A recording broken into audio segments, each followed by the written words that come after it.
Hello and welcome to our next assembly, and we're going to keep looking at the story of Paul in the Bible. So today we're going to tell you more about the life of Paul, and at the start of today's story, Paul and his friend Silas have been thrown into prison for helping a slave girl to get better.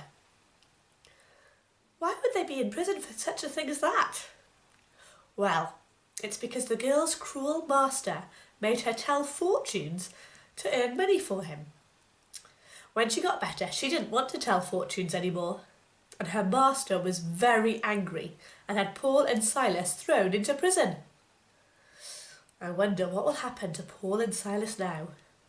Will they get out of prison, or will things get even worse for them? Let's open the book to the Bible story called Prison Praise to find out.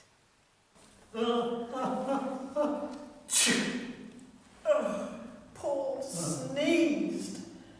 His nose was itching, but he couldn't scratch it. Achoo! Silas sneezed. He peered at Paul through the gloom. It was dark, very dark. Paul and Silas were sitting on the floor of a prison. Their arms were chained to the wall. Their feet were chained to the floor. Their backs were sore where they'd been beaten. And Silas said, "I don't know why we've ended up in prison. All you did was to make that poor slave girl better." Ah, but her owners can't make any money from her fortune telling. So they are very, very angry with me.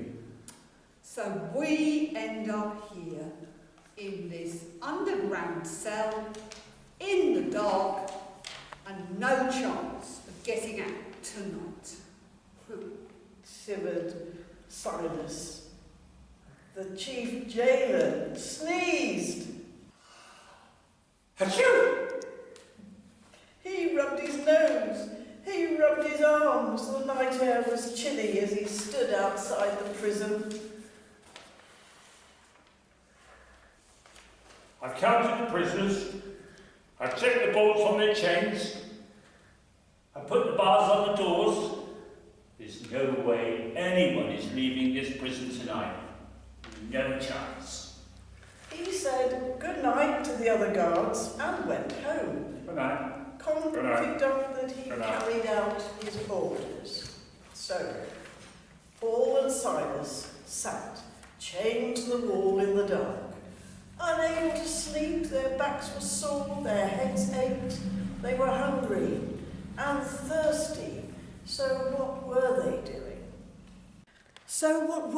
doing? Were they crying? No. Were they complaining? No. Were they shouting, "Let us out"? No. They were singing. Yes, singing. The other prisoners couldn't believe their ears. They could hear the singing, but who could be singing in a place like this? And what were they singing? Hymns? Someone was singing praises to God in a prison. All the prisoners listened as the songs and prayers went on. Then they heard another noise below, a rumbling. At first it sounded as if it was far away. Then the rumbling got louder and louder and louder. Then the floor began to move and the walls began to shake.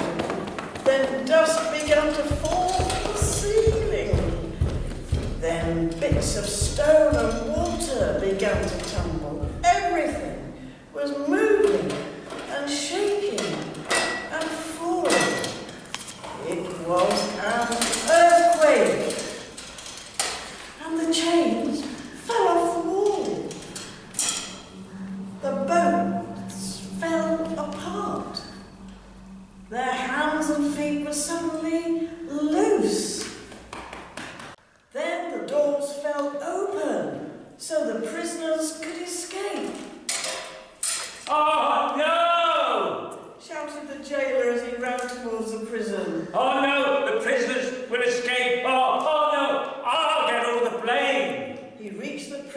puffing and panting and saw that all the doors had fallen off their hinges and the prison was wide open. Oh, the prisoners have run away! I'm fearing the worst.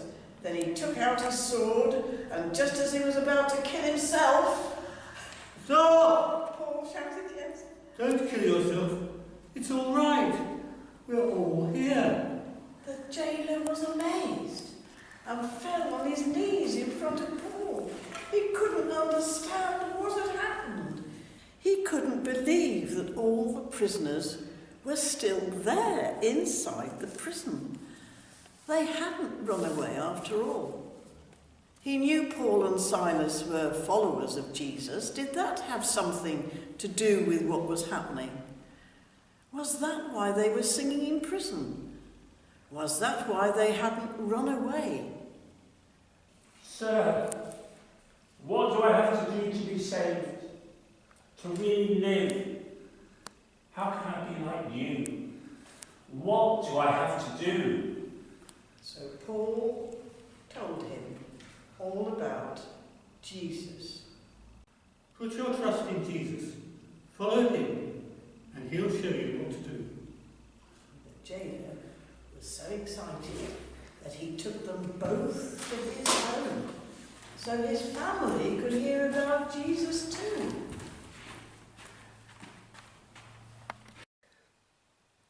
Paul and Silas did two amazing things in today's story. First of all, they sang hymns of praise to God while they were chained up in prison. And secondly, they didn't escape when they had the chance, because they didn't want the jailer to get into trouble. Close your eyes and think about why Paul and Silas didn't try to run out of the prison.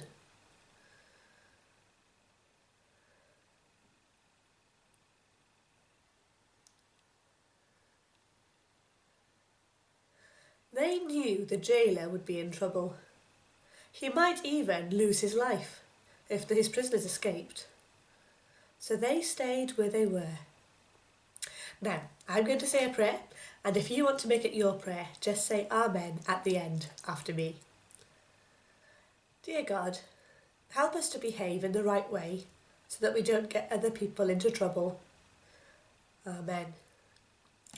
Oh, well, thank you for having us again today. It's been really fun to tell you the next bit of Paul's story, and we've got 2 more stories in the life of Paul to tell you over the next 2 weeks.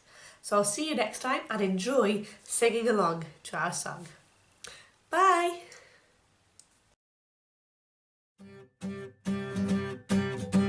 Noah built the most enormous boat that kept the birds and animals afloat. The Lord was good, the Lord was strong, and Noah lived his life for him.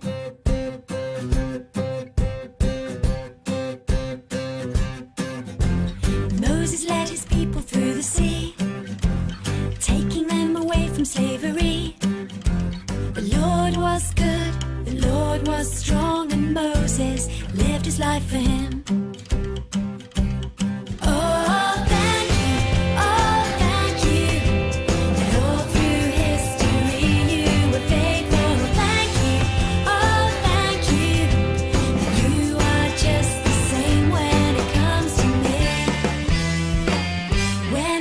To me,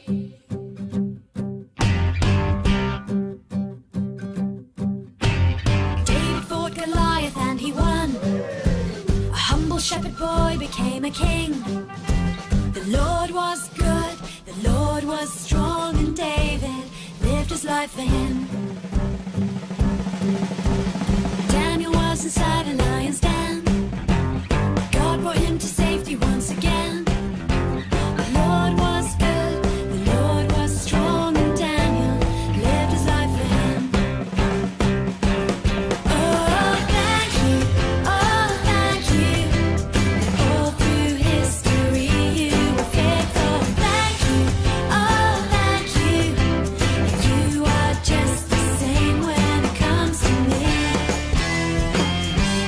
Comes to me.